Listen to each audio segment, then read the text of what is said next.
காய்கறிகள் நம் ரத்தத்தில் உள்ள நச்சுத்தன்மையை நீக்கி நமக்கு நோய் எதிர்ப்பு சக்தியை அளிக்கின்றது. அந்த வகையில் மூலிகைகளை எவ்வாறு பயன்படுத்த வேண்டும் என்பதை பற்றி நமக்கு விளக்க வருகிறார் டாக்டர் கௌதமன் அவர்கள். நம் விடியலிவா நிகழ்ச்சி அடுத்த பகுதியாக வரவிருப்பது பல்லாண்டு வாழ்ந்திட. அன்பான கலைஞர் தொலைக்காட்சி நேயர்களுக்கு என்னுடைய இனிமையான காலை வணக்கங்கள். இன்றைக்கி நம்ம பார்க்கக்கூடிய தாவரத்துடைய பெயரை கேட்டோம்னா நம்ம எல்லாருக்கும் பிரசித்தமான ஒரு பெயர் தான் காட்டுப்பட்டை அப்படின்னு சொல்லுவோம். பொதுவாக நம்ம சமையலுக்கு பார்த்திங்கன்னா பட்டை சம்பந்தப்பட்ட ஒரு வாசனை பொருளை உபயோகப்படுத்துகின்ற ஒரு வழக்கம் உண்டு. காட்டுப்பட்டை அப்படிங்கிறது கிட்டத்தட்ட இதே தாவர வகையைச் சேர்ந்த ஒரு தாவரம் தான். இந்த மரத்திலிருந்து கிடைக்கக்கூடிய பட்டையை அதிகமாக மருந்துக்கு பயன்படுத்துகின்ற ஒரு வழக்கம் உண்டு. குளிர்ந்த பிரதேசங்களில், பனி அடர்ந்த பிரதேசங்களில் பரவலாக வளரக்கூடிய ஒரு மரவகை தாவரம் இந்த காட்டுப்பட்டை. இந்த காட்டுப்பட்டையை பொறுத்தவரையிலும் இன்றைக்கு நீரிழிவு நோயாளிகளுக்கு இயற்கை கொடுத்திருக்கின்ற ஒரு மிகப்பெரிய அருமருந்து அப்படின்னு இந்த காட்டுப்பட்டையை சொல்லலாம். ஏன்னு கேட்டிங்கன்னா, பொதுவாக நீரிழிவு நோயாளிகளுக்கு நாளுக்கு நாள் உணவு கட்டுப்பாடுகளுடன் கூடிய உடற்பயிற்சிகளோடு இருந்தாலும் கூட வயதாகின்ற காரணத்தினால், உடல் எடை சம்பந்தப்பட்ட காரணத்தினால் சர்க்கரை நோய் பெரும்பாலும் கட்டுப்படுத்த முடியாத ஒரு நோயாகவே மாறிவிடுகிறது. அந்த மாதிரி இருக்கும்போது இன்சுலின் சம்பந்தப்பட்ட ஊசிகளை போட்டுக்கொள்வதும், அதே போல் 2 வகை 3 வகை இன்சுலின் சம்பந்தப்பட்ட ஊசிகளை போட்டும் கூட இரத்தத்தில் சர்க்கரை அளவு சிறிது கூட குறையவில்லைன்னு சொல்கிறவங்க நிறைய பேர் இருக்காங்க. அந்த மாதிரி இருப்பவர்களுக்கு மிக சிறப்பான தீர்வளிக்கக்கூடிய ஒரு மருந்து தான் இந்த காட்டுப்பட்டை. பொதுவாக பாரம்பரிய மருத்துவத்தில் என்ன பண்ணுவாங்கன்னா, இந்த காட்டுப்பட்டையை அரைத்து எடுக்கக்கூடிய சூரணத்தை 100 மில்லி தண்ணீருக்கு 2 கிராம் அளவுக்கு கலந்து, அல்லது 30 மில்லி பாலுக்கு 2 கிராம் அளவுக்கு கலந்து காலை ஒரு முறை, இரவு ஒரு முறை உணவுக்கு முன்பு சாப்பிட வேண்டும். எவ்வளவு நாள்பட்ட நீரிழிவு நோயாளியாக இருந்தாலும் கூட இந்த காட்டுப்பட்டையிலிருந்து எடுக்கக்கூடிய அந்த ஒரு சூரணத்தை ஒரு 3 மாத காலம் தொடர்ந்து சாப்பிடும்போது அவர்களுடைய இரத்தத்தில் இருக்கக்கூடிய சர்க்கரையுடைய அளவுடைய மட்டுமல்லாமல் அவர்களுடைய பக்க விளைவுகள்னு சொல்லுவோம், சர்க்கரை நோயுடைய பக்க விளைவுகள், அவர்கள் காலில் ஏற்படக்கூடிய மரத்து இருக்கக்கூடிய டயபெட்டிக் நியூரோபதி சம்பந்தப்பட்ட கோளாறுகள், அவர்களுடைய வயிற்று பகுதியில் இருக்கக்கூடிய வாய்வு சம்பந்தப்பட்ட கோளாறுகள், அவர்களுடைய உடல் எடையில் இருக்கக்கூடிய மாற்றங்கள், இவை அனைத்துமே மிக வேகமாக மாறி அவர்களுடைய உடல் மீண்டும் பொலிவான ஒரு தோற்றத்தை அடைவதை நம்ம பார்க்கலாம். அந்த அளவுக்கு நீரிழிவு நோயாளிகளுக்கு, கட்டுப்படுத்த முடியாத இன்சுலின் ஊசி போட்டு கொண்டிருக்கின்ற நீரிழிவு நோயாளிகளுக்கு இந்த வியாதியை குணப்படுத்தக்கூடிய ஒரு மிகச்சிறந்த மருந்து இந்த காட்டுப்பட்டை.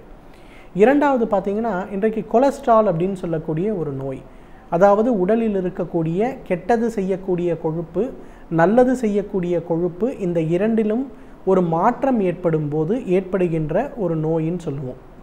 இந்த நோயினால் நேரடியான பக்க விளைவு இல்லைனா கூட மறைமுகமாக பக்க விளைவாக இதயத்தில் அடைப்பு ஏற்படலாம், பக்கவாதம் சம்பந்தப்பட்ட நோய்கள் ஏற்படலாம் அப்படிங்கிற ஒரு பயம் இன்றைக்கு நிறைய பேருக்கு இருக்கிறது.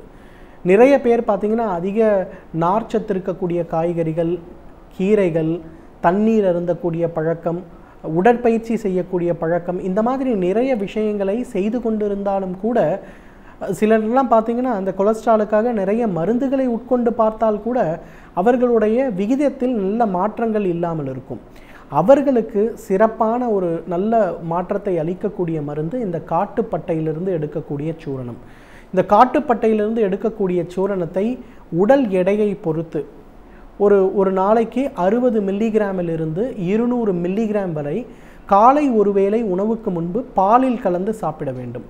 இதை ஒரு முக்கியமான ஒரு உணவாக, ஒரு மருந்தாக ஒரு 6 மாத காலம் தொடர்ந்து சாப்பிடும்போது எவ்வளவு நாள்பட்ட கட்டுக்கடங்காமல் இருக்கக்கூடிய கொழுப்பு சம்பந்தப்பட்ட நோயாக இருந்தாலும் அது வேகமாக மறைந்து விடுவதை பார்க்கலாம். அந்த அளவுக்கு அந்த நோயை தீர்க்கக்கூடிய, உடலில் இருக்கக்கூடிய தேவையான கொழுப்பு விகிதத்தில் இருக்கக்கூடிய மாற்றத்தை நீக்குவதற்கு இந்த காட்டுப்பட்டை ஒரு மிகச்சிறந்த மருந்து.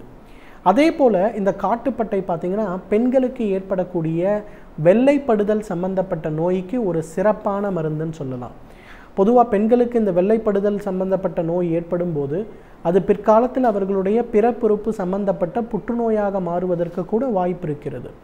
அவங்கெல்லாம் என்ன பண்ணலான்னா 1 கிராம் பசு நெய் எடுத்து அதில் வந்து 3 சிட்டிகை அளவு இந்த காட்டுப்பட்டையுடைய சூரணத்தை கலந்து காலை ஒருவேளை மட்டும் உணவுக்கு முன்பு அப்படிங்கிற மாதிரி ஒரு மண்டலம், அதாவது 48 நாட்கள் சாப்பிட வேண்டும். இந்த 48 நாட்களில் பார்த்திங்கன்னா அவர்களுடைய வெள்ளைப்படுதல் சம்பந்தப்பட்ட கோளாறு அறவே மாறும். பிறப்புறுப்பில் இருக்கக்கூடிய அரிப்பு சம்பந்தப்பட்ட பிரச்சனைகள் மாறுவதை நம்ம பார்க்கலாம். முகத்தில் பொலிவான தோற்றம் ஏற்படுவதை பார்க்கலாம். அவர்களுடைய தலைப்பகுதியில் இருக்கக்கூடிய முடி கொட்டக்கூடிய பிரச்சனைகள் மறைவதை பார்க்கலாம்.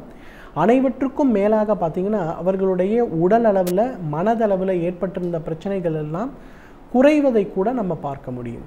அதே போல் இப்போது காட்டுப்பட்டையை பார்த்திங்கன்னா இந்தோனேஷியாவில் இருக்கக்கூடிய ஒரு மருத்துவ பல்கலைக்கழகம் டிபி சம்பந்தப்பட்ட நோய் இருப்பவர்களுக்கும் லெப்ரசி சம்பந்தப்பட்ட நோய் இருப்பவர்களுக்கும் ஒரு முக்கியமான மருந்தாக கொடுத்து கொண்டிருக்கிறார்கள். எதற்குன்னு கேட்டிங்கன்னா, இந்த காட்டுப்பட்டையிலிருந்து எடுக்கக்கூடிய ஒரு குறிப்பிட்ட மூலக்கூறு, இதை வந்து அந்த டிபிக்கு வழக்கமாக கொடுக்கக்கூடிய மருந்துகளோடு சேர்த்து கொடுக்கும்போது வழக்கமாக டிபிக்கு கொடுக்கக்கூடிய மருந்துகளுடைய தேவை குறைகிறது அப்படின்றத கண்டுபிடிச்சிருக்காங்க. உதாரணத்துக்கு ஒரு 500 மில்லிகிராம் மருந்து சாப்பிட வேண்டிய ஒரு இடத்தில் வெறும் 5 மில்லிகிராம் அளவுக்கு டிபி மருந்துகளுடன் 2 மில்லிகிராம் அல்லது 5 மில்லிகிராம் அளவிற்கு காட்டுப்பட்டையிலிருந்து எடுக்கக்கூடிய அந்த மூலக்கூறை சேர்த்து கொடுக்கும்போது 500 மில்லிகிராம் சாப்பிடுவதை விட கூடுதலாக நல்ல முறையில் அந்த மருந்து வேலை செய்வது அப்படிங்கிறது கண்டுபிடித்திருக்கிறார்கள். இரண்டாவது பார்த்திங்கன்னா, அதே நேரத்தில் அந்த வழக்கமாக அந்த ஆன்டிபயோட்டிக் தெரப்பின்னு சொல்லக்கூடிய டியூபர்குலோசிஸ்க்கும் சரி லெப்ரஸிக்கும் சரி கொடுக்கக்கூடிய ஆன்டிபயோட்டிக் தெரப்பியுடைய தேவை மிகப்பெரிய அளவில் குறைகிறது அப்படிங்கிறத கண்டுபிடிச்சிருக்காங்க. இதோட 3வது கட்ட ஆராய்ச்சி இன்றைக்கு என்ன பண்ணிட்டு இருக்காங்கன்னா, டிபி ரிலாப்ஸ்ன்னு சொல்லுவோம். அதாவது ஒருத்தருக்கு ஒரு முறை காசநோய் வந்து விட்டதேயானால் மீண்டும் அவர்களுக்கு வருவதற்கான வாய்ப்புகள் மிக அதிகம். நிறைய பேர் என்ன பண்ணுவாங்கன்னா, முழுமை பெற்ற அந்த சிகிச்சையை எடுத்துக்கொள்ள மாட்டார்கள். ஒரு டிபி வந்ததுன்னா ஒரு 6 மாதம் மருந்து சாப்பிட வேண்டுமானால் 3 மாதம் சாப்பிடுவாங்க, அப்புறம் சாப்பிட மாட்டாங்க. அந்த மாதிரி இருக்கக்கூடியவர்களுக்கு ரிலாப்ஸ் ஆகும்போது வழக்கமாக கொடுக்கக்கூடிய டிபி மருந்துகள் வேலை செய்யாது. அப்போ என்ன பண்ணுவாங்கன்னா, ரொம்ப ஹை டோஸ் மருந்துகள் கொடுப்பாங்க. அதனாலேயே ஈரல் செயல் குறைபாடு ஏற்பட்டு இறந்து போகிறவர்கள் நிறைய பேர் இருக்காங்க. அந்த மாதிரி இல்லாமல் இருப்பதற்கு காட்டுப்பட்டையிலிருந்து எடுக்கக்கூடிய அந்த மூலக்கூறை சேர்க்கும்போது எந்த வகையில் பலன் அளிக்கிறது அப்படிங்கிற ஒரு ஆராய்ச்சி இன்றைக்கு ஈடுபட்டிருக்கிறார்கள். ஆனால் தொன்று தொட்டு பாரம்பரிய மருத்துவத்தில் பார்த்திங்கன்னா நெய்யுடன் காட்டுப்பட்டையுடைய சூர்ணத்தை கலந்து கொடுக்கின்ற ஒரு வழக்கம் இன்றளவும் இருந்து வருகின்ற ஒரு வழக்கமாக இருக்கிறது. எனவே நேர்களே, இந்த காட்டுப்பட்டையை பொறுத்தவரையிலும் நீரிழிவு நோய்க்கும் உடலில் இருக்கக்கூடிய நல்லது கெட்டது செய்யக்கூடிய கொழுப்புகளுடைய விகித மாறுதலுக்கும் ஒரு மிக மிக முக்கியமானது பார்த்திங்கன்னா, உடலில் இருக்கக்கூடிய நோய் எதிர்ப்பு சக்தி சம்பந்தப்பட்ட கோளாறுகளுக்கும் பெண்களுக்கு ஏற்படுகின்ற வெள்ளைப்படுதல் சம்பந்தப்பட்ட கோளாறுகளுக்கும் இயற்கை கொடுத்திருக்கின்ற மிகச்சிறந்த அருமருந்து. தகுந்த மருத்துவ ஆலோசனையின் பேரில் சரியான முறைப்படி நம்ம உபயோகப்படுத்தினோம்னா நம்மாலும் பல்லாண்டு காலம் ஆரோக்கியமாக வாழ்ந்திட முடியும்.